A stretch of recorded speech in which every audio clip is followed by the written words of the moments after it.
Nous poursuivons notre enseignement dans la parole du Seigneur avec ce thème-là, le mystère de Christ, où nous apprenons des choses vraiment très intéressantes et des choses bénissantes également, concernant d'abord la naissance de Christ, comme nous avons expliqué.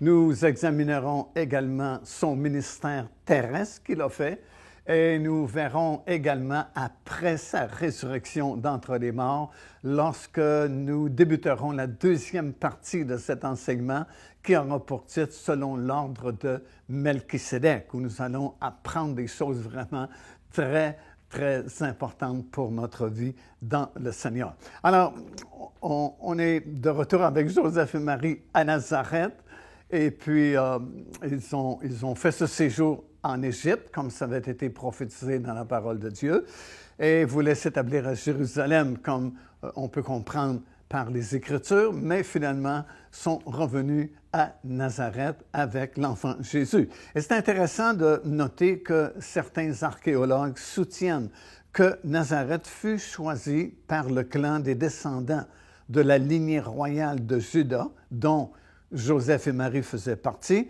et ils s'intéressaient aux prophéties concernant le Messie qui devait émerger du milieu d'eux. Finalement, le mot lui-même, Nazareth, vient du mot hébreu netzer, qui signifie un rameau qui sort du tronc, comme le prophète Ésaïe avait prophétisé. C'est dans le 11e chapitre et au premier verset, et ça va comme ceci: un rameau sortira du tronc d'Ésaïe, le père de David, et un rejeton naîtra de ses racines. Également, la prophétie que nous voyons dans le livre de Zacharie, 6e chapitre et au verset 12, qui dit ceci: « Un homme dont le nom est Germe, germera dans son lieu et il bâtira le temple de Dieu. » Alors, c'est pourquoi Jésus devait grandir à Nazareth pour satisfaire à toutes ces prophéties qui avaient été données déjà dans la parole du Seigneur. À l'époque biblique, Nazareth, ce n'était qu'un tout petit village. On pense qu'il y avait environ 200 personnes qui y habitaient. Et c'est un petit village isolé et obscurci vraiment par la splendeur de Séphoris, la grande ville romaine, qui était juste quelques kilomètres plus loin que Nazareth et qui, à l'époque, était la capitale de la Galilée. Et de plus, Nazareth avait vraiment une mauvaise réputation, surtout par les gens de Jérusalem qui méprisaient vraiment les habitants de cette petite ville de Nazareth. Et c'est curieux parce que c'est un peu encore comme cela aujourd'hui lorsque vous allez en Israël et que vous vous tenez dans la ville de Jérusalem et que vous parlez de Nazareth. C'est comme si le même mépris qui existait à l'époque du Seigneur Jésus-Christ existe encore aujourd'hui. C'est vraiment remarquable. Mais à l'époque du Seigneur, c'était vraiment très fort. On lit, par exemple, dans l'Évangile de Jean, premier chapitre, les versets 45 à 47, ceci: « Quand Philippe rencontra Nathanaël, il lui dit: « Nous avons trouvé celui de qui Moïse a écrit dans la loi et dont les prophètes ont parlé, Jésus de Nazareth, le fils de Joseph. » Dès que Philippe eut mentionné Nazareth, Nathanaël lui répondit: « Peut-il venir de Nazareth quelque chose de bon? » Également, dans le même évangile, celui de Jean, dans le 7e chapitre, au verset 52, ça dit ceci: « Lorsque Nicodème prit la défense de Jésus, les pharisiens lui répondirent: « Examine, et tu verras que de la Galilée, il ne sort point de prophète. » Cependant, c'est à Nazareth que l'ange Gabriel est apparu à Marie, lui a annoncé qu'elle deviendrait enceinte de fils qui sera le Messie, le Sauveur d'Israël. Et c'est également dans la synagogue de Nazareth que Jésus révéla qu'il était le Messie. On lit ça dans Luc, l'Évangile de Luc, le 4e chapitre, des versets 6 jusqu'au verset 21. Puis, dans la Bible, on n'a que peu d'informations sur l'enfance de Jésus, justement, à Nazareth. Bien sûr, nous avons quelques détails, comme par exemple, on sait qu'à l'âge de 12 ans, il était avec ses parents à Jérusalem pour la fête de la Pâque, et puis vers la fin de leur voyage, ils se sont aperçus que Jésus n'était plus avec eux, et puis on l'a retrouvé parmi les docteurs de la loi en train de discuter avec eux. Mais à part de cela, il y a très peu d'informations que nous avons dans la parole du Seigneur. Quoique, comme je vais vous mentionner, il y a certains endroits dans la Bible, surtout dans le livre des psaumes, certains psaumes, on les appelle des psaumes messianiques, comme le psaume 22, par exemple, qui prophétise des choses concernant la crucifixion du Seigneur Jésus-Christ, alors qu'au moment où ça a été écrit, la crucifixion n'existait même pas. Alors, c'est vraiment des paroles prophétiques, inspirées de Dieu, parce que personne n'aurait pu écrire une telle chose, alors qu'elle n'existe pas, sinon que ça vient de Dieu. Alors, encore une fois, on sait très peu de choses concernant l'enfance de Jésus, du moins par les Écritures, ne nous racontent pas tellement ces choses-là. Mais nous allons apprendre par certains versets, justement, de la parole de Dieu, que la vie de Jésus n'était pas nécessairement facile parce que, bien sûr, quand il a commencé à grandir, il a commencé à faire son ministère, surtout, il s'est proclamé le Fils de Dieu. Et d'un petit village comme Nazareth, quelqu'un qui se disait Fils de Dieu, c'était quelque chose de très sérieux et de très grave et qui provoquait beaucoup de réactions, bien sûr, négatives. Alors, nous savons par la parole du Seigneur, comme je viens de vous expliquer, que Joseph et Marie sont revenus à Nazareth pour s'y établir à nouveau avec l'enfant Jésus qui va grandir, bien sûr, dans ce petit village de Nazareth, juste à côté de la grande ville de Séphoris, dont je vais vous parler un peu plus loin dans notre enseignement, qui était la capitale de la Galilée à l'époque, et selon les historiens de l'époque, c'était une ville vraiment magnifique, vraiment splendide, une cité très riche, très prospère, et qui était la capitale à cette époque-là de la Galilée. Mais Nazareth était comme oublié, comme un petit village isolé, et puis mis un peu de côté, justement à cause de cette grande ville qui existait à quelques kilomètres à peine de Nazareth. Et puis, à cette époque-là, le pays d'Israël était vraiment affaibli, premièrement, par la division entre les 12 tribus. On sait qu'à cette époque-là, il y a eu un schisme, une séparation. Il y a 10 tribus qui ont décidé de se séparer des deux autres, les deux autres étant Juda et Benjamin, au sud du pays, là où se trouvait Jérusalem, là où se trouvait le temple et le centre d'adoration de l'Ancien Testament. Et puis, les 12 tribus du Nord, comme on les a appelées, se sont séparées.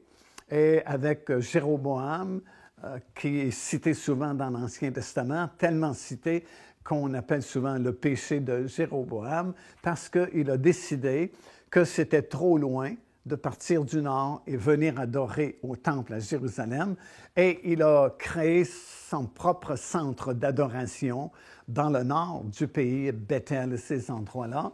Et puis, ça a créé un schisme, une séparation, et conséquemment, bien sûr, ça a affaibli le pays au complet, qui n'avait plus ce prestige, si vous voulez, parce que le pays était vraiment divisé. En plus, Rome contrôlait totalement le pays d'Israël à cette époque-là. Alors, il n'était pas auto-administré, c'était Rome qui administrait les choses du pays. Alors, le pays d'Israël avait perdu de sa gloire, de sa prestance et de son importance à cause de ce schisme-là et parce que c'était Rome qui gouvernait le pays au complet. Alors, vous pouvez comprendre dans cette atmosphère-là qui régnait à l'époque, comment les gens espéraient justement que leur Messie arrive. Parce que, comme on a mentionné brièvement depuis le début de cette série, Le mystère de Christ, il y avait déjà de nombreuses prophéties qui avaient été données concernant la venue du Messie. Et on espérait vraiment que ce Messie-là se pointe le plus rapidement possible afin, de régler cette division-là dans le pays entre les 12 tribus, et deuxièmement, on puisse chasser Rome et retrouver son indépendance et s'auto-gérer dans le pays. Et puis, à cette époque-là, au moment où Jésus grandissait à Nazareth, et alors qu'il a commencé son ministère public, il y avait déjà de faux messies qui s'étaient présentés.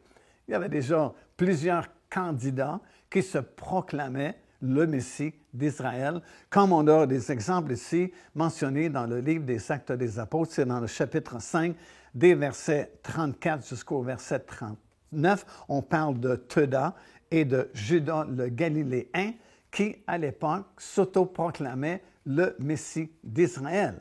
Mais bien sûr, ça ne donnait pas les résultats qu'on espérait du vrai Messie. Alors imaginez Jésus, qui lui aussi est de Nazareth, de la Galilée, et qui commence à se proclamer comme étant le Messie d'Israël lui aussi. Alors, ce n'était pas une situation qui était facile à cette époque-là. Et déjà, on ressent la tension, puis je vais vous donner d'autres versets un peu plus tard concernant la tension qui existait déjà dans la famille même de Jésus, la tension qui existait dans le petit village de Nazareth, qui n'appréciait pas tellement ce Jésus de Nazareth, qui se proclamait le Fils de Dieu, qui se proclamait le Messie d'Israël. D'ailleurs, on le verra un peu plus tard, lorsque, pour la première fois, il est entré dans la synagogue de Nazareth et il a prêché à partir du prophète Ésaïe. Vous vous souvenez, la réaction première des gens, n'est-il pas le fils de Joseph? Ne connaissons-nous pas ses frères et ses sœurs qui habitent au milieu de nous? Autrement dit, comment prétend-il qu'il est le Messie alors qu'on l'a vu grandir ici dans les rues de ce petit village de Nazareth? Alors, ce n'était pas nécessairement facile. Mais ce psaume dont j'ai parlé, c'est le psaume 69, qui est considéré aussi comme un psaume messianique et qui nous donne certains aperçus de la difficulté auquel Jésus faisait face. Au verset 9, il dit « Je suis devenu un étranger pour mes frères, un inconnu pour les fils de ma mère. » Au verset 12, « Je suis l'objet de leur sarcasme. » Au verset 13, « Ceux qui sont assis à la porte parlent de moi et les buveurs de liqueurs fortes me mettent en chanson. » Alors, ce psaume est considéré comme un psaume messianique et c'est un peu ce que Jésus parle, dit, pense de cette époque-là où il grandit à Nazareth. Il est comme mis un peu de côté. Il est considéré même comme un fils illégitime parce qu'il est né en dehors du mariage officiel de Joseph et Marie. Et puis, il y a beaucoup de paroles sarcastiques qui ont été prononcées contre lui, surtout du fait qu'il a commencé à se proclamer le Fils de Dieu et le Messie promis d'Israël. Le ministère Pain de Vie prêche et enseigne la parole de Dieu dans toute la francophonie et nous sommes surtout soutenus par nos fidèles partenaires. Jésus lui-même a dit que cette bonne nouvelle serait annoncée à toutes les nations. Après quoi, dit-il, viendra la fin. La Bible ajoute également « Comment entendront-ils prêcher s'il n'y a pas de prédicateur qui prêche? » Visitez notre site et devenez partenaire avec nous afin que cette bonne nouvelle soit annoncée partout sur cette terre. De plus, nous apprenons dans l'Évangile de Jean, chapitre 7 et les premiers versets, que ses propres frères ne croyaient pas en lui. Et au verset 3 de ce passage-là de l'Écriture, nous lisons que de façon sarcastique, à la fête des tabernacles d'une certaine année, ils lui ont proposé de monter à Jérusalem comme pour se montrer, pour paraître. Alors, c'était des paroles vraiment sarcastiques parce qu'ils ne croyaient pas en lui, comme nous dit ce passage-là de l'Évangile de Jean. Ça nous montre la tension qui existait dans la famille même de Jésus et comment Jésus était pour eux comme un embarrassement parce qu'il se disait fils de Dieu. Imaginons-nous, transportons-nous, il y a plus de 2000 ans passés, dans un petit village obscur où les gens voient grandir un enfant comme les autres, parce qu'il y a 4 autres frères qui grandissent aussi en même temps que lui. Ils ont au moins 2 sœurs dans la famille. Et puis, celui-ci a des paroles vraiment très particulières. Et puis, quand il a commencé à se présenter comme le Fils de Dieu, parce que je vais vous faire partager une série de déclarations que Jésus a faites lorsqu'il a débuté son ministère, qui sont vraiment hors du commun. Aucun homme n'aurait osé dire ces choses-là, sauf Jésus, qui était vraiment le Fils de Dieu, mais ça ne passait pas facilement à l'époque. C'est bien compréhensible. Lorsqu'il a débuté, par exemple, son ministère public, à un moment donné, il est à Capharnaüm. Et il y a beaucoup de miracles, comme on sait, qui se produisaient lorsque Jésus prêchait la parole de Dieu. Même les foules accouraient, partaient de différentes régions, de différentes villes pour se rendre à l'endroit où Jésus prêchait afin d'être guéri. Alors, il y a beaucoup de miracles, beaucoup de gens. Et puis, à une certaine occasion, dans le début de son ministère, parce que là, c'est comme nouveau pour la famille aussi, parce qu'il y a plus 12 ans, là, il y a plus 13 ans, mais il est rendu à 30 ans et il commence son ministère et la foule vraiment suit tous les mouvements qu'il fait. Il change d'endroit, la foule va le suivre parce qu'il reçoit beaucoup et surtout, il y a beaucoup de guérisons. Et ici, on lit dans l'Évangile de Marc. C'est vraiment impressionnant parce que là, ils apprennent qu'il est à Capharnaüm et puis ils entendent dire qu'il y a des miracles de guérison, puis différents miracles qui se produisent. Et puis, ils ont décidé de quitter Nazareth. Les parents de Jésus, Marie et Joseph, ont décidé de quitter Nazareth pour aller le chercher à Capharnaüm parce qu'ils ont dit il est hors de sens. Il est fou. Il est rendu fou. Il faut le ramener à la maison. Ça n'a pas de sens, ce qu'il fait.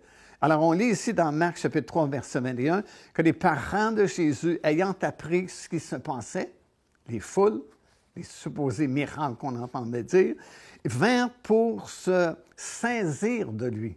Alors, c'est fort, là. Ils ne veulent pas juste le rencontrer ou le raisonner. Ils veulent se saisir de lui, car ils disent « il est hors de sens ». Il est dérangé. Ça n'a pas de sens, ce qu'il fait, ce qu'il dit. Alors, sa vie n'était pas nécessairement facile. Il était rejeté. On se moquait de lui.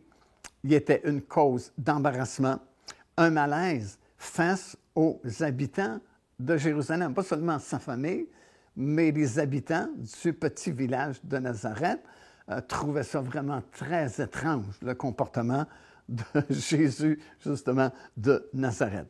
Il était aussi considéré comme un enfant illégitime, comme j'ai déjà mentionné, ce qui n'aidait pas la situation, évidemment.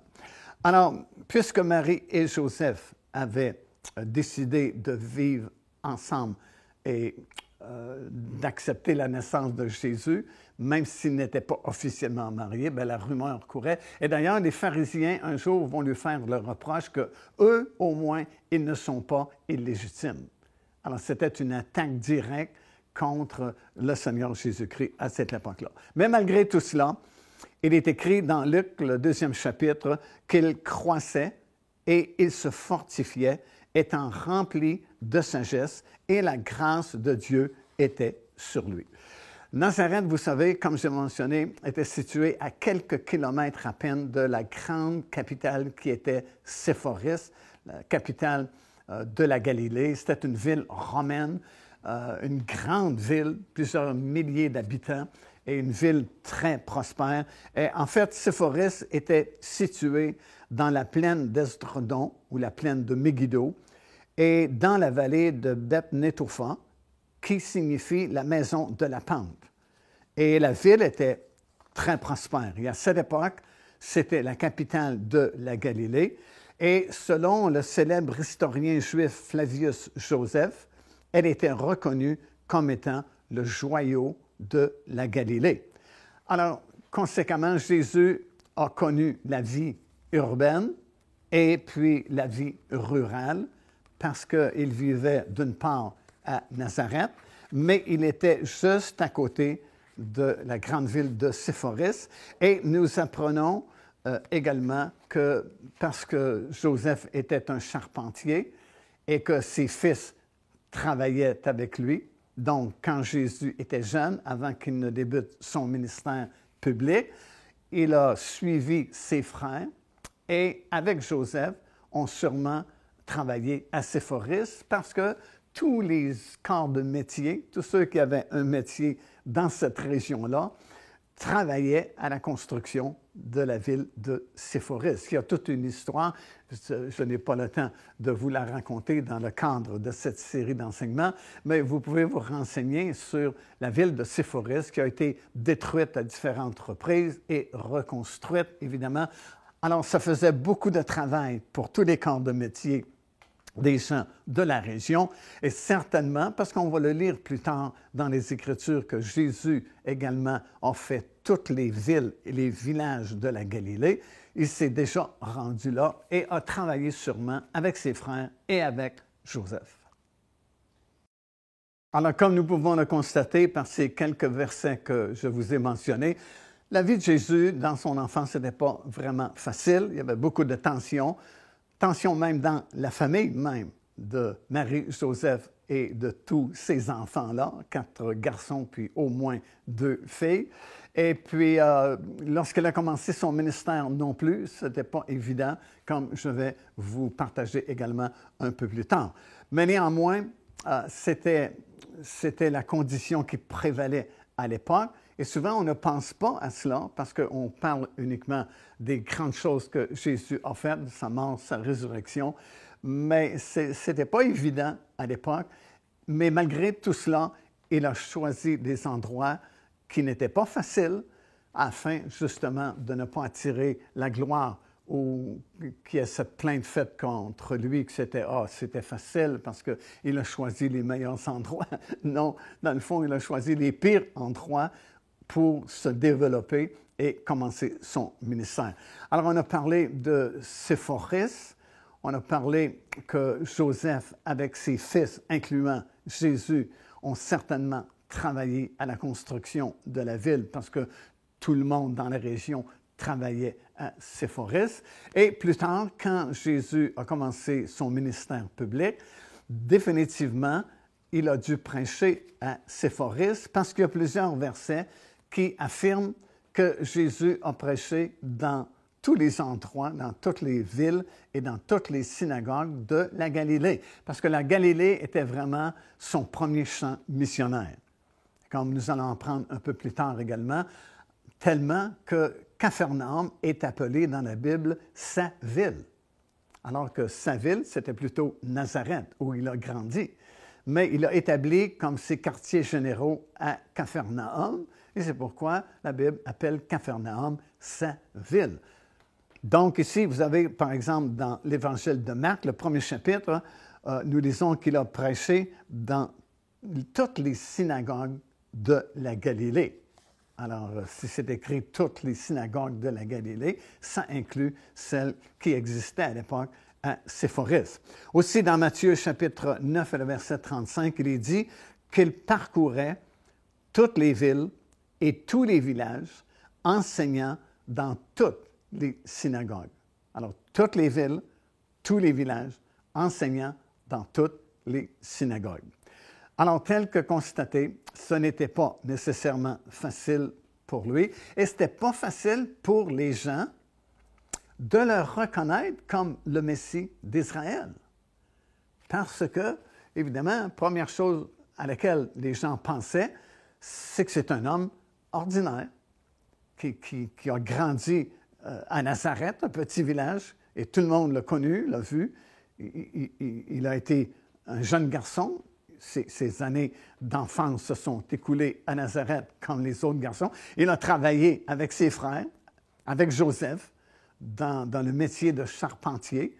Et puis, c'est quand même difficile pour eux de reconnaître qu'il est le Messie. Et puis ici, on le voit encore, non seulement à Nazareth, mais à Jérusalem et à d'autres endroits aussi, surtout par les sacrificateurs qui auraient dû être les premiers à reconnaître Jésus comme étant le Messie. Ben, c'était toujours des doutes, des critiques. À maintes reprises, on a voulu le tuer. Les sacrificateurs voulaient tuer Jésus, le prendre au piège par différentes questions qu'on lui demandait. Pourtant, écoutez, ce n'est pas sans avertissement que Dieu avait préparé la venue de Jésus dans ce monde. Vous savez, déjà, immédiatement après la chute de nos premiers parents dans le Jardin d'Éden, Dieu a donné une prophétie. Il a annoncé d'avance qu'un Rédempteur viendrait un jour pour rétablir la relation qui avait été brisée par le péché. En plus, chaque livre de l'Ancien Testament contient une référence ou une allusion à Jésus-Christ qui devait venir un jour pour racheter l'humanité.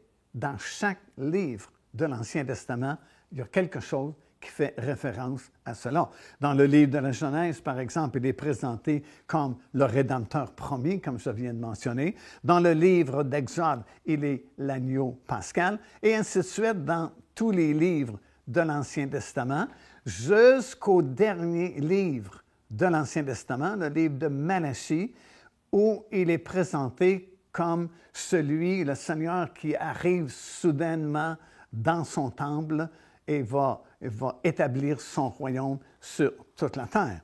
Jésus lui-même dit dans le rouleau du livre, ou l'Ancien Testament, il est question de moi. C'est dans Hébreux chapitre 10 et le verset 7.